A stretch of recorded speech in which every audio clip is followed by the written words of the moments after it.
Weir. Je ne sais pas qui connaît Weir dans l'audience ou qui ne connaît pas Weir. Qui connaît Weir, on va commencer sur cette question-là. Ok, on en parle un peu, mais pas trop. Et la masterclass, c'est pas moi qui ai trouvé le titre, hein. Le parcours entrepreneurial qui mène jusqu'à l'espace. Sachant que pour l'instant, l'espace, on n'y est pas encore en touche du bout du doigt. Par contre, je suis venu avec mon Head of Space, qui est notre nouvelle recrue chargée justement de la partie spéciale chez Weir, et qui lui est responsable de programme chez Thales Alenia Space et au CNES. Donc s'il y a des questions pointues sur le spatial, Kevin est là pour y répondre. Alors avant que je me présente, Kevin, est-ce que tu veux dire deux mots sur toi? Bonjour, du coup, moi je suis responsable de la spatiale chez Weir. En quelques mots, moi je suis issu de l'école Supérieur, de mon diplôme avec aussi Polytechnique de Mons en Belgique.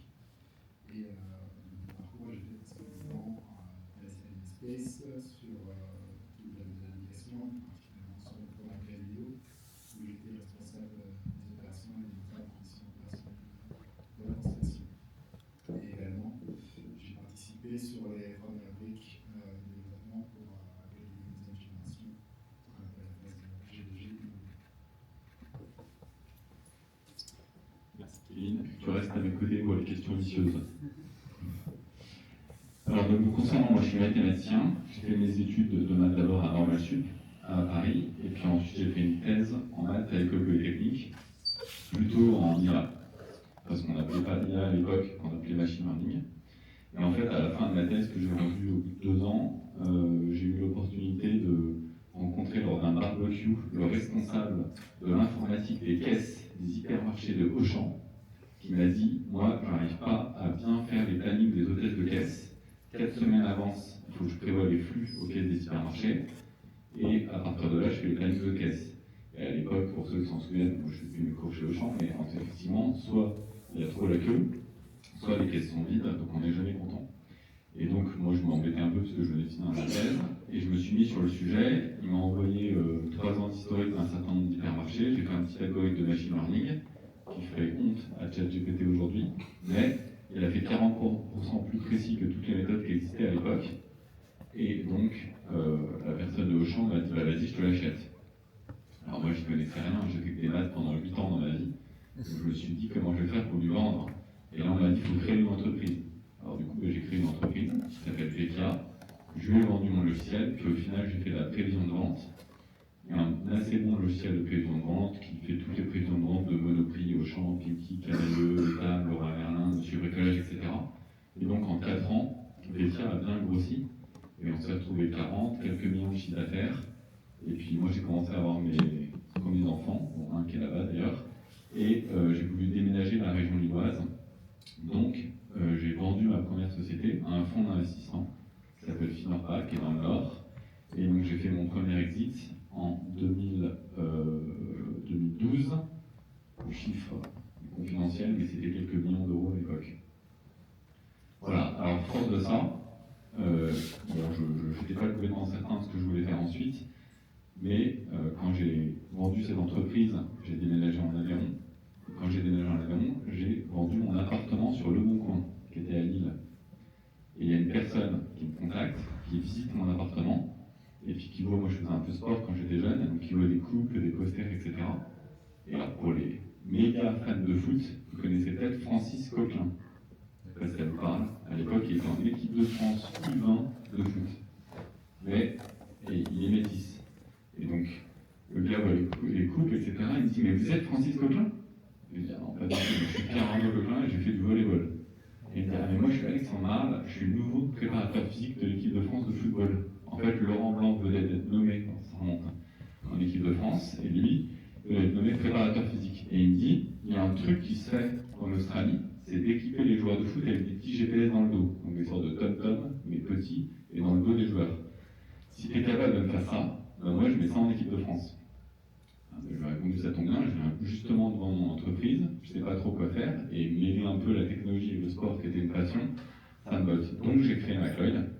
Bon, alors McLeod, ça a été un peu plus long à mener à un succès, parce qu'en gros on a mis 10 ans, mais bon c'est devenu le numéro 4. du tracking GPS dans le sport de haut niveau, donc à la télé, en Ligue 1, top 14, parfois quand ils enlèvent leur maillot, vous voyez une brassière noire avec un petit GPS dans le dos.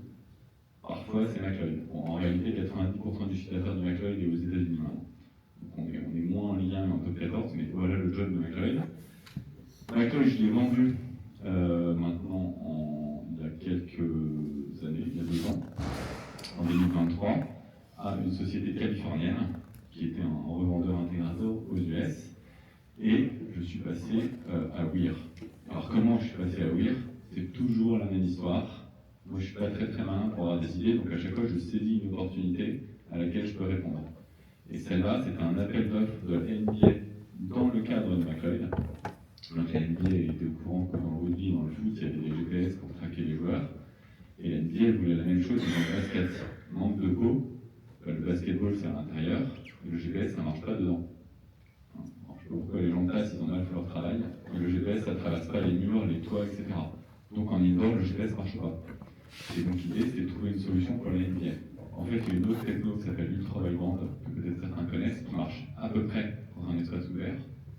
Donc chez McLeod, on a utilisé cette technologie-là, et du coup, moi à l'époque, j'ai découvert, ah ouais, il n'y a aucune solution globale, mondiale, qui permet de traquer à 1 mètre près le monde entier dedans, de la même façon que le GPS dehors. Je me suis dit, c'est incroyable, c'est une anomalie technique. On fait plein de trucs, on fait de la fusion nucléaire, on fait de la Lune, etc. On n'est pas foutu de traquer à l'intérieur. Donc il doit bien y avoir une solution. Donc on s'est mis à travailler dessus avec le CTO de McLeod à l'époque, à y réfléchir le soir, le week-end, etc. Et on a trouvé une petite équation mathématique pour les amateurs de maths, une transformée de Fourier inverse dans l'espace des phases des signaux YouTube. Je vous laisse la reproduire, mais en vrai, c'est pas très compliqué. Et on s'est dit, tiens, avec ça, peut-être qu'on peut faire un GPS indoor. Voilà. On a, donc du coup, Antoine a démissionné, c'est mon associé Antoine. Moi, j'ai mis un demi-million pour créer la société parce que j'avais gagné un peu d'argent. Et puis, on s'est mis à fabriquer d'abord un petit démonstrateur dans un entrepôt caché au Mans. Et au bout de 6 mois, Eureka, dans l'entrepôt, on traquait à 1 mètre près. On a appelé le CNES, on leur a dit, on a eu une idée, ça marche comme ci, comme ça nous paraît un peu bizarre que ça marche, et personne n'y pensait. Et les gars du CNES nous ont audité, et ils nous ont dit, bah non, c'est bon, c'est malin, ça a l'air de marcher, et d'ailleurs si on y avait pensé, on l'aurait mis dans Galileo. Voilà, et là moi je me suis dit, ok, banco, bim, on crée la boîte, donc là on est en septembre 2020. Alors on va zoomer un peu sur Weir, mais avant de zoomer sur Weir, en termes de parcours, vous voyez que je suis parti, moi là-bas je suis vraiment un peu scientifique. En gros, j'ai personne dans la famille qui entreprend, j'ai pas de site entrepreneurial, j'ai vraiment fait que des maths pendant le temps. Et puis au fur et à mesure, je suis devenu entrepreneur de métier, en passant finalement des maths à l'informatique via Veka, en bootstrapant. Un Veka c'est 0 € de levée de fonds, et c'est que une belle vente à la fin. Puis avec McLeod, j'ai appris à lever des fonds et je suis passé quand même de l'informatique à l'électronique, parce que les petits GPS et les petits boîtiers électroniques, c'était un nouveau monde moi auquel je ne connaissais rien.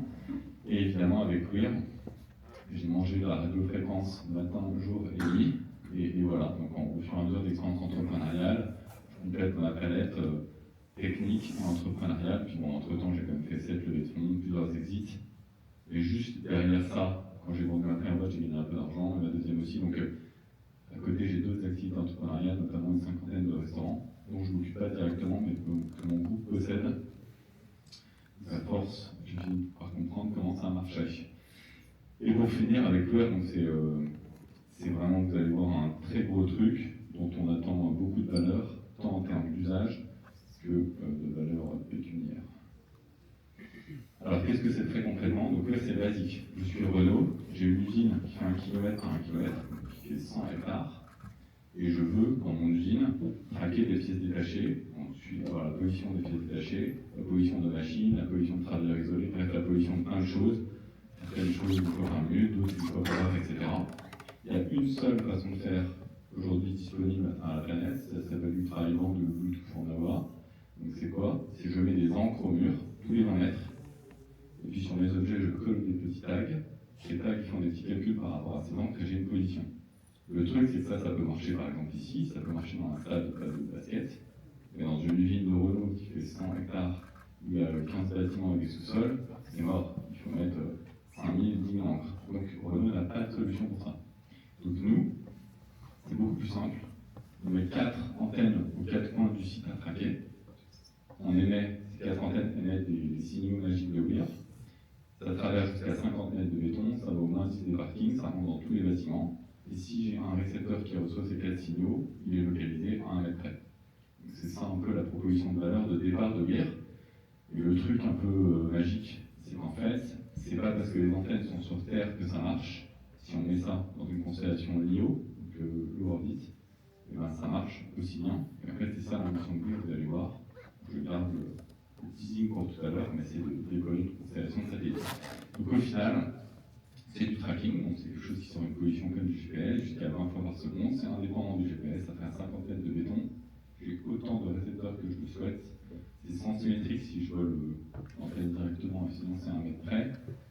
Et ça porte à 1 kilomètre en ville. Bon, alors là, c'est le slide un peu boring, c'est juste pour physiquement voir que derrière tout ce blabla, il y a les objets, tout ce qui est le plus basique.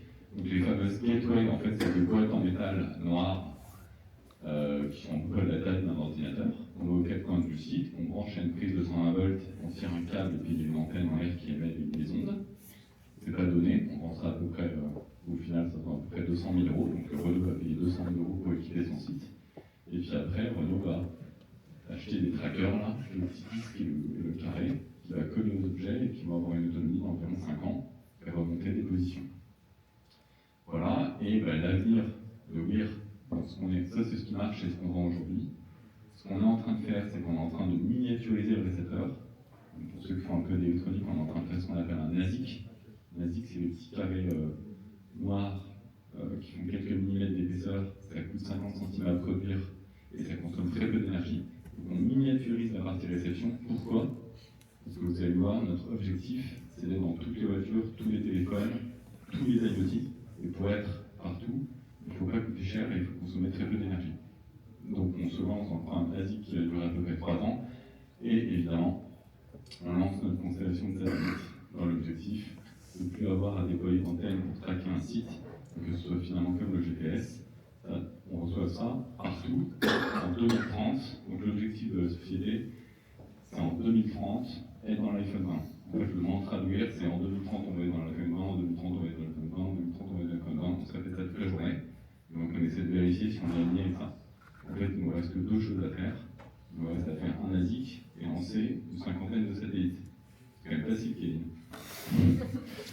Voilà, et puis juste pour vous dire un mot, tout ça c'est joli, et concrètement on est une start-up comme tout le monde, on n'a pas 50 bras, et donc c'est bien d'avoir des ambitions commerciales, on ne va pas pouvoir vendre à tout le monde de façon rapide, donc pour ça on passe globalement par de la vente indirecte, on passe par des réseaux d'intégrateurs et de distributeurs qui vendent déjà des solutions GPS, et on leur donne notre produit, et eux ils déploient auprès de leurs clients. Sinon, on devient complètement d'un on fait des logiciels pour tout le monde et des trackers en tout genre, mais on s'en sort pas. Juste en termes de marché, parce qu'on dit du marché du GPS, on n'en parle pas forcément tout le temps, on parle du marché du quantique, du nucléaire, de l'IA, de tout ce que vous voulez, mais pas du GPS. Le marché de la géoloc, c'est à peu près 1000 milliards d'euros. C'est quand même une jolie part de gâteau. Alors, on dit un peu, parce qu'en vrai, c'est 739 milliards d'euros, enfin de dollars. Et le marché de la géoloc indoor, donc si vous êtes capable d'inventer une solution concurrente à Weir, vous adresserez un marché de 137 milliards de dollars. C'est notre cas. Et le sous-marché dans lequel vous êtes obligé d'installer des gateways et que vous avez hélas pas de satellite, c'est quand même 18 milliards. Donc c'est quand même pas trop mal. Globalement, le but du jeu, c'est de traquer des objets, un peu des hommes et un peu d'autres trucs comme des robots, tout un tas de petites choses bizarres. Et les 3 gros marchés, on a de l'attraction, sécurité défense, par exemple, un pompier qui se déploie dans un bâtiment en feu. Si vous voulez un quart d'heure, il est pas ressorti, on veut savoir où il est pour aller chercher. Le GIGN qui se déploie au Bataclan, on veut les aider. Ça c'est sécurité défense. L'industrie, on en a parlé avec Renault. Critique, le truc typique c'est une centrale nucléaire. Et on est en contrat avec EDF pour équiper les centrales nucléaires. Avec des travailleurs isolés, des robots qui installent, des zones à risque, etc. Donc, la géoloc, j'en profite pour passer un petit message subliminal. J'écris une tribune tous les mois sur ce sujet. C'est de la deep tech. C'est pas super trendy, mais en fait c'est une très grosse, c'est un très très beau gâteau en termes de marché, de taille d'entreprise qui peut évoluer dans ces secteurs-là, à condition de ne pas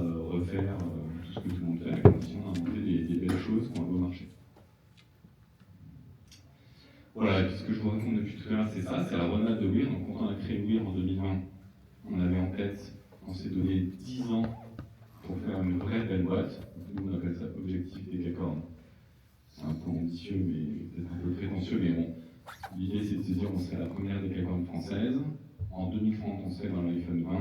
En 2030, on aura une couverture globale du monde avec nos satellites et un ASIC qu'on pourra vendre en millions d'exemplaires. Pour arriver à ça, on a défini 5 étapes. En juin de cette année, on devrait être pile au milieu. Notre première étape, c'était déjà d'inventer la techno. Fort de cette techno, donc je ne vous ai pas raconté cette étape-là, mais après l'entrepôt au Mans qu'on a secrètement déployé, on a loué 4 chambres de bonne à Montpellier. J'espère qu'il n'y a personne des services de la mairie ici. Et on a fabriqué 4 boîtes en métal 100% illégales. On a mis dans les 4 chambres de bonne. Hop, par la fenêtre, on a passé des antennes. Et puis, on a fait des démonstrations pendant 6 mois dans Montpellier, dans les Cuchons. Donc, il y avait le polygone qui était couvert, la gare, le parking de la com. Et voilà. Et on a récupéré une quarantaine de lettres d'intention. Évidemment, les clients ne savaient pas que c'était des gateways pas totalement énormes dans des chambres de bonne, mais par contre, quand ils se baladaient dans les sous-sols, etc., ils avaient une localisation à quelques mètres près, ils étaient totalement bluffés. Donc moi, j'ai pris ces 40 LOI, je suis allé voir des fonds d'investissement, et je leur ai dit, écoutez, il y a un gros truc, moi je vous ai levé 11 millions. Donc on a levé 11 millions en juillet 2023, donc en fait, en réalité, on a levé 11 millions avec 4 gateways illégales dans des chambres de bonne, 2 salariés, et un brevet. Il a déposé 2 semaines avant. Voilà, et moi qui parlais au fond toute la journée. Voilà, avec ces 11 millions, qu'est-ce qu'on a fait? On a fait une vraie boîte, on a recruté une trentaine de personnes, et on a réalisé le vrai produit. Donc des vrais gateways industriels à des boîtes noires, aux normes, vendables à des clients, avec un head of space, un head of sales, des head of tout ce qu'il faut, et une vraie boîte. Maintenant, on est là, donc on est à l'étape où on a un produit, on le vend et ça marche très bien, on passe à la suite, vous l'avez compris. On miniaturise le récepteur et on lance notre premier satellite. Pour ça, on est en pleine levée de fonds. Vous verrez la levée passer dans la presse dans quelques temps. On lève 40 millions, accompagné par Rothschild, qui est la grande affaire du groupe, auprès de quelques fonds français et franco-américains. Et puis, avec ça, on va déployer notre premier satellite. Dans peu de temps, Kevin en parlera sur le slide suivant. On va réaliser notre ASIC. Et arrivé là, il faudra qu'on relève, c'est un satellite, on n'ira pas bien loin, il faudra qu'on relève pour en fabriquer une cinquantaine. Donc on devrait être à peu près en juin 2027, à ce moment-là, on relèvera 80 millions. On mettra 50 satellites en orbite, on préverra des millions d'ASIC, et normalement on n'est pas censé relever ensuite, on est censé être rentable. Et voilà, et on serait dans l'iPhone 20 lors de la keynote d'Apple en septembre 2030. Donc ça c'est la vision, et de façon très étonnante, cette vision n'a pas bougé ces 4 dernières années. Alors, ça n'est jamais arrivé, alors, je ne sais pas très bien pourquoi, mais pour l'instant on tient à peu près toutes nos échéances. Et le dernier point, c'est que jusqu'à maintenant, il y a 4-5 mois, le spatial, etc., c'était essentiellement de la vision. Et avec les budgets qu'on met dessus et Kevin qui injecte ce savoir-faire chez nous, ça devient du concret avec des dates, des commandes, des gateways et tout un tas de trucs intéressants. Et je te passe la parole là-dessus, comment on va s'y prendre dans les 5 ans à venir pour ces 50 satellites. Merci. Alors, pour ce programme spatial, et notamment un satellite, ça ne se fait pas à la coup, bien sûr, donc il y a plusieurs éléments à prendre en compte. Et dans ces étapes-là, justement, nous, on a défini le programme spatial sur 3 phases. La première phase, ça va être essentiellement valider notre technologie et confirmer qu'on peut être capable, depuis le séquence spatiale, de mettre des signaux et recevoir ce travail. Parce qu'aujourd'hui, notre technologie a été développée pour l'infrastructure sol. Maintenant, l'idée, c'est de pouvoir commencer à spatialiser notre gateway, générateur de signaux, et s'assurer de points clés, notamment les effets Liono, donc la couche ionosphérique, les effets Liono sur un signaux en VHF. Comment ils seront déformés d'un point de vue retard, et aussi tout ce qui concerne les scintillation qui peuvent justement contribuer sur les signaux et donc dégrader les performances. ça va faire l'objet de cette phase qu'on appelle la phase IOV, In-Orbit Validation, pour la charge utile. Donc concrètement à cette phase, qu'est-ce qu'on va faire? On va intégrer notre charge utile, notre générateur signaux, le gateway, avec son antenne, dans un satellite post. Satellite post, c'est en gros un satellite qui est capable d'héberger plusieurs charges utiles. Et ça, on a déjà identifié nos partenaires pour pouvoir faire cette activité-là et lancer notre premier satellite d'ici Q3 2026. Donc déjà l'année prochaine, on va réaliser ces tests et confirmer l'impact du segment spatial sur la génération de la construction de signaux. Après, donc la deuxième phase consistera à valider concrètement notre système de géolocalisation.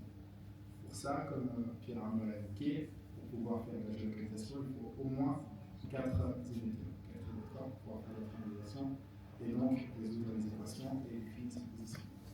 Donc ça, dans cette phase, on va envoyer non pas 4 satellites, mais 5 satellites par souci de redondance d'ici Q1 2028 pour pouvoir justement réaliser cette étape cruciale qui est la géolocalisation en intérieur avec notre système. Donc dans cette phase-là, on va pouvoir être capable de démontrer que notre technologie fonctionne et qu'on est capable justement de fournir une position avec une précision qui sera équivalente, si pas mieux, de vue spatiale. Enfin, une fois cela fait et une fois démontré, on va commencer à mettre en orbite la constellation au fur et à mesure afin de commencer à fournir un service. Et le premier service qu'on pourrait fournir, ça serait par exemple un service qui serait uniquement dédié à l'unité pour pouvoir faire du positionnement, non pas positionnement de la position de la ligne, mais plutôt uniquement positionnement pour commencer à fournir la capacité à tout utilisateur de connaître la position de ces objets connectés n'importe où dans le globe. Et pour ça, avec une constellation constituée d'à peu près 50 satellites, on sera capable de fournir et de garantir à l'utilisateur un point toutes les heures et donc du coup avoir cette capacité de géolocaliser son objet avec une précision mètre près grâce à notre système. Donc ça sera la première phase qu'on appelle la phase IOC, Initial Operation Constellation, où on fournira du positionnement d'objets connectés. Suite à ça, on va pouvoir rentrer dans l'étape la plus importante, donc c'est commencer à déployer complètement toute la constellation, donc rajouter des satellites pour avoir justement un refresh rate beaucoup plus important et commencer à fournir un système de navigation, un système de refresh rate, et donc aussi avoir cette capacité de fournir en même temps un système qui propose une source de temps indépendante de GPS ou donc on sera en capacité d'avoir un système GNSS qui sera en VHF du coup avec cette capacité univers indépendant du GPS et donc fournir une nouvelle technologie pour l'Europe ainsi que le monde entier. Top, merci Kevin. IOV, IOD, IOC, GNSS, VHF, vous avez trouvé un quiz à la fin. On peut gagner un t-shirt Louis. Non mais voilà, c'est les termes du spatial que j'ai appris aussi il y a quelques semaines.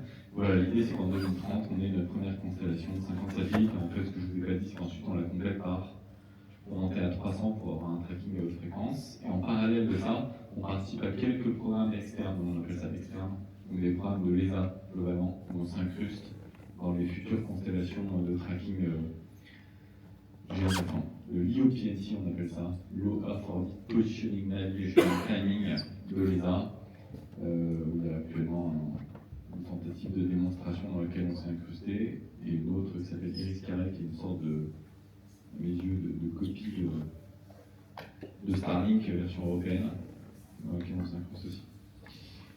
Voilà, globalement, pour le programme spatial, et les masterclass est terminé, et je vous ferai un plaisir de répondre à vos différentes questions si vous voulez aussi aller dans l'espace.